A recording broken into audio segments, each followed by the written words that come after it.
আজকে আপনাদের সাথে আলোচনা করব প্রাথমিক বৃত্তি পরীক্ষার নমুনা প্রশ্ন 2025 শ্রেণী পঞ্চম বিষয় গণিত প্রশ্ন নিয়ে।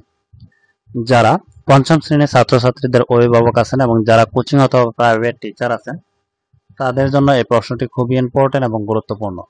কারণ এই প্রশ্নটির মাধ্যমেই কিন্তু প্রাথমিক বৃত্তি পরীক্ষার যে প্রিপারেশনটি সেটি কিন্তু এই প্রশ্নটির মাধ্যমে আপনারা নেওয়াতে পারবেন।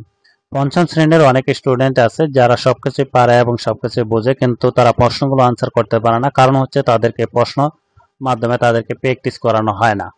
এবং অনেক স্টুডেন্ট আছে প্রশ্ন পাওয়ার মাত্রই তাদের ভিতরে একটা ভয় জেগে ওঠে যে কিভাবে আমরা প্রশ্ন আনসার করব এবং কি কি প্রশ্ন থাকতে পারে সেই সম্পর্কে তাদের ধারণা থাকে না। এর জন্য কিন্তু তারা বৃত্তি পরীক্ষায় তারা উত্তীর্ণ হতে পারে না। তাই এই প্রশ্নগুলোর মাধ্যমে যদি তাদেরকে আপনারা প্র্যাকটিস করান তাহলে কিন্তু তারা সহজেই বৃত্তি পরীক্ষায় ভালোভাবে প্রশ্নগুলো আনসার করতে পারবে। এই প্রশ্নগুলোর পিডিএফ অথবা এমএস ওয়ার্ড ফাইলগুলো আপনারা 30 টাকা খরচের মাধ্যমে আমার কাছ থেকে পিডিএফ অথবা এমএস ওয়ার্ড ফাইলগুলো নিয়ে কম্পিউটার দোকান থেকে প্রিন্ট করে বাসায় কিন্তু আপনারা সেগুলো বারবার প্র্যাকটিস করাতে পারেন। এবং যারা কোচিং অথবা প্রাইভেট টিচার আছেন তারা কিন্তু এই প্রশ্নের মাধ্যমে তাদেরকে যে বৃত্তির প্রিপারেশনটি সেটি কিন্তু এই প্রশ্নটির মাধ্যমে নেওয়াতে পারবেন। কারণ তাদেরকে যত বেশি প্র্যাকটিস করাবেন ততই কিন্তু তারা সহজে প্রশ্নগুলো আনসার করতে পারবে এবং প্রশ্ন সম্পর্কে তাদের ধারণা হবে যে প্রশ্নগুলোতে কিরকম ধরনের প্রশ্ন থাকতে পারে এবং কিভাবে আনসার করতে হবে এবং কোন কোন জায়গাগুলো ভুল করতেছে সেগুলো কিন্তু আপনারা সংশোধন করে দিতে পারবেন। কারণ তারা প্রশ্নগুলো আনসার করে আসে কিভাবে প্রশ্নগুলো আনসার করে আসলো সেটা কিন্তু আপনারা বুঝতে পারেন না এবং কি ভুল করেছে সেটাও কিন্তু আপনারা বুঝতে পারেন না। এর জন্য কিন্তু তাদের নাম্বার আসে না। আপনারা যদি এই প্রশ্নটির মাধ্যমে তাদেরকে প্র্যাকটিস করান এবং কি কি ভুল করতেছে সেগুলো কিন্তু আপনারা বুঝতে পারবেন এবং সেগুলোকে তাদেরকে সংশোধন করে দিতে পারবেন। এবং তারা পরীক্ষায় যে প্রশ্ন আসা মাত্রই প্রশ্নগুলো কিন্তু তারা সহজে প্রশ্নগুলো আনসার করতে পারবে এবং তাদের যে ভয় থাকবে প্রশ্ন ব্যাপারে সেই ভয়টা কিন্তু তাদের থাকবে না। আপনাদের সাথে একটু প্রশ্নটি শেয়ার করি তাহলে বুঝতে পারবেন যে আসলে প্রশ্নটি কিরকম ইম্পর্টেন্ট এবং গুরুত্বপূর্ণ। এই প্রশ্নগুলো যারা আবারও বলছে যারা পিডিএফ অথবা এমএস ওয়ার্ড ফাইল নিতে চান 30 টাকা খরচের মাধ্যমে নিতে পারবেন। যারা নিতে চান তারা অবশ্যই কমেন্টে যোগাযোগ করবেন, আমি হোয়াটসঅ্যাপ নাম্বার দিয়ে দেবো, সেখানে যোগাযোগের মাধ্যমে আপনারা পিডিএফ অথবা এমএস ওয়ার্ড ফাইলগুলো নিতে পারবেন। আপনাদের সাথে একটু প্রশ্নটি শেয়ার করে এখানে দেখেন প্রথমে 1 নং থাকবে সঠিক উত্তরটি খাতায় লেখো। 10টি এমসিকিউ থাকবে, 10টি আনসার করতে হবে, প্রত্যেকটির মান 1 করে। এখানে আমি সঠিক অপশনগুলো বলবো না কারণ যেহেতু এটি প্র্যাকটিস করার জন্য দিচ্ছি। কোন ভাগ অঙ্কে ভাজক 200, কোন ভাগ অঙ্কে ভাজক 264, ভাগশেষ 103, ভাগফল 106 হলে ভাজ্য কত? এখানে 4টি অপশন দেওয়া থাকবে, একটি সঠিক। এভাবে আমি এমসিকিউ গুলো একটু দেখাই। আমি এগুলো সবগুলো বলতে চাচ্ছি না কারণ বলতে গেলে ভিডিওটি লং হয়ে যাবে। আমি 10টি এমসিকিউ আপনাদের সাথে একটু শেয়ার করি, এরপর প্রশ্নগুলো শেয়ার করব। এখানে 6, 7 এভাবে 10টি এমসিকিউ কিন্তু রয়েছে, 10টি আনসার করতে হবে, অধিক কোনো প্রশ্ন দেওয়া থাকবে না। এখানে 9, 10 এই পর্যন্ত এমসিকিউ। এরপর 2 নং থাকবে শূন্যস্থান পূরণ করো। 10টি শূন্যস্থান থাকবে, 10টি ফিল আপ করতে হবে, সঠিক বাড়তি কোনো অপশন দেওয়া থাকবে না। এখানে চার প্রক্রিয়া সর্বপ্রথম ড্যাশ কাজ করতে হয়। 8টি ডিমের দাম 72 টাকা হলে 1 ডজন একটি ডিমের দাম ড্যাশ টাকা। ড্যাশ সংখ্যাটি প্রতিটি সংখ্যারই গুণনীয়ক। এরপর 96/64 ইকুয়াল, এখানে ফাঁকা, নিচে হচ্ছে 8, খালি করে সংখ্যাটি কি হবে মানে ড্যাশ। এরপর হচ্ছে 42.195 সংখ্যাটি ড্যাশটি 0.1 আছে। এরপর 0, 2, 4, 6, 8 সংখ্যাগুলো গড় ড্যাশ। 12 জন লোক 20 জন লোকের ড্যাশ পার্সেন্ট মানে কত পার্সেন্ট। রম্বসের কর্ণদ্বয় পরস্পরকে ড্যাশ কোণে সমদ্বিখণ্ডিত করে। 1 হেক্টর ইকুয়াল কত এর? 30 থেকে 35 শ্রেণী ব্যবধানটা কত? এরপর 3 নং থাকবে সংক্ষেপে উত্তর দাও। সংক্ষেপে 16টি প্রশ্ন থাকবে, 16টি অ্যান্সার করতে হবে, প্রত্যেকটির মান কিন্তু 1 করে, 16কে 16 নাম্বার। এখানে প্রথম প্রশ্ন হচ্ছে অকিক নিয়ম বলতে কি বোঝায়? কত গ্রামের 75% হলো 15 গ্রাম। 0.003 কে শতকরা প্রতীক ব্যবহার করে প্রকাশ করো। লেখচিত্র কি? ট্রাফিক জ্যামের ক্ষেত্রফল নির্ণয়ের সূত্রটি লেখো। 0.0 ইন্টু 0.01 ইন্টু 0.001 ইকুয়াল কত? 144 কে মৌলিক উৎপাদকের গুণফল রূপে প্রকাশ করো। একটি বইয়ের ওজন 240 গ্রাম। হাকিম এরও কিছু বই ক্রয় করে, সেগুলো 500 গ্রাম ওজনের একটি বাক্সে রাখলো। মনে করো বইয়ের সংখ্যা ক এবং মোট ওজন খ। ক ও খ এর সম্পর্ক একটি গাণিতিক বাক্যের মাধ্যমে প্রকাশ করো।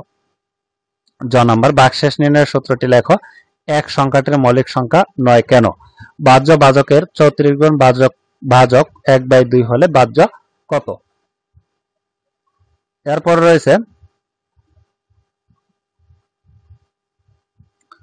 13 মার্চ শনিবারের 35 দিন পরের দিনটি কি বার ছিল? 2000 সালটি কোন শতাব্দীর?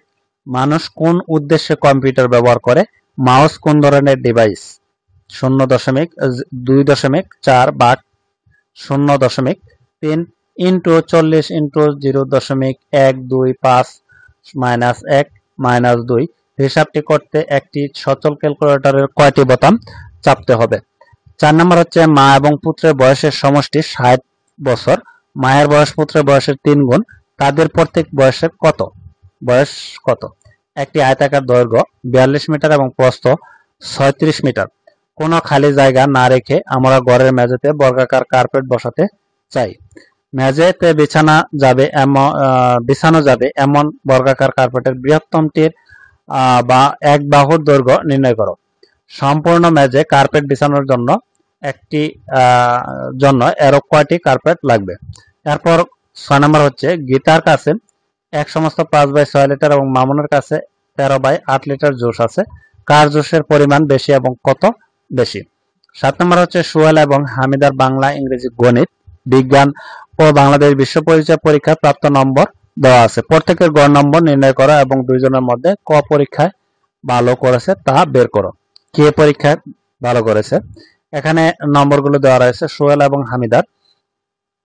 এরপর 8 নম্বরে রয়েছে একজন বিক্রেতা কৃষকের কাছ থেকে এক ঝুড়ি সবজি কিনে 40% লাভে 6,300 টাকায় বিক্রয় করলেন। সবজির ক্রয় মূল্য কত ছিল? লতিফ বাজারে গিয়ে 3.5 কেজি চাল, 8 হেক্টর সবজি এবং 2,400 গ্রাম মাংস কিনলেন। তিনি মোট কত কেজি বাজার করলেন? এখানে 10 নম্বর রয়েছে সামান্তরিক একটি কোণ 70 ডিগ্রি এবং সন্নিহিত বাহুদ্বয় যথাক্রমে 4 সেন্টিমিটার এবং 3 সেন্টিমিটার। সামান্তরিকটি আঁকো। অঙ্কিত সামান্তরিকের 3টি বৈশিষ্ট্য লিখো। এরপর রয়েছে 11 নম্বরে রয়েছে নিচের আয়তর লেখটি পঞ্চম শ্রেণীতে শিক্ষার্থী বাসা থেকে বিদ্যালয়ে আসতে কত মিনিট সময় লাগে তার উপর করা জরিপের উপাত্তের উপর ভিত্তি করে তৈরি করা বাসা থেকে বিদ্যালয়ের আসার সময় শিক্ষার্থী। এখানে একটি ছক দেওয়া রয়েছে। এখানে 0 থেকে 1 থেকে 8 পর্যন্ত এখানে শ্রেণী ব্যক্তিগুলো দেওয়া রয়েছে। এখানে ক নাম্বার প্রশ্ন হচ্ছে কোন শ্রেণী ব্যবধানে শিক্ষার্থীর সংখ্যা বেশি? এরপর শতকরা কতজন শিক্ষার্থী বিদ্যালয়ে আসতে 30 মিনিটের বেশি সময় লাগে? এই ছিল যে গণিত যে প্রশ্নটি, নমুনা প্রশ্নটি বৃত্তি পরীক্ষা, সেটি পঞ্চম শ্রেণীর আমি আপনাদের সাথে শেয়ার করলাম। যারা পঞ্চম শ্রেণীর ছাত্রছাত্রীদের অভিভাবক আছেন এবং যারা টিচার আছেন, কোচিং অথবা প্রাইভেট টিচার, তাদের জন্য কিন্তু প্রশ্নটি খুবই ইম্পর্টেন্ট এবং গুরুত্বপূর্ণ। কারণ এই প্রশ্নটির মাধ্যমে কিন্তু আপনারা প্রিপারেশন নেওয়াতে পারবেন। কারণ যত বেশি আপনারা প্রিপারেশন নেওয়াবেন, মানে প্র্যাকটিস করাবেন, ততই কিন্তু তারা সহজে প্রশ্নগুলো বুঝতে পারবে এবং সহজে প্রশ্নগুলো আনসার করতে পারবে। যারা এই প্রশ্নগুলো পিডিএফ অথবা এমএস ওয়ার্ড ফাইল নিতে চান, প্রত্যেকটি প্রশ্ন 30 টাকা খরচের মাধ্যমে নিতে পারবেন। আর সকল প্রশ্নের ভিডিও আপনারা দেখে নিতে পারবেন এই ভিডিওর আই বাটন অথবা প্লে লিস্টে। আর যারা নিতে চান প্রশ্নগুলো তারা অবশ্যই কমেন্টে যোগাযোগ করবেন, আমি হোয়াটসঅ্যাপ নাম্বার দিয়ে দিব, সেখানে যোগাযোগের মাধ্যমে কিন্তু আপনারা নিতে পারবেন। আর যারা আপনাদের পরিচিত আছে তাদেরকে এই ভিডিওগুলো শেয়ার করবেন যাতে তারাও এই ভিডিওগুলো দেখে উপকৃত হয়। এবং যারা নতুন আছেন তারা অবশ্যই চ্যানেলটি সাবস্ক্রাইব করে পাশে থাকা বেল আইকনটি অন করে রাখবেন যাতে পরবর্তী ভিডিওগুলো দেওয়ার সাথে সাথে আপনাদের কাছে প্রথমে নোটিফিকেশন চলে যায়। আজকের মতো ভিডিওটি এ পর্যন্তই। ভালো থাকবেন, সুস্থ থাকবেন। আল্লাহ হাফেজ।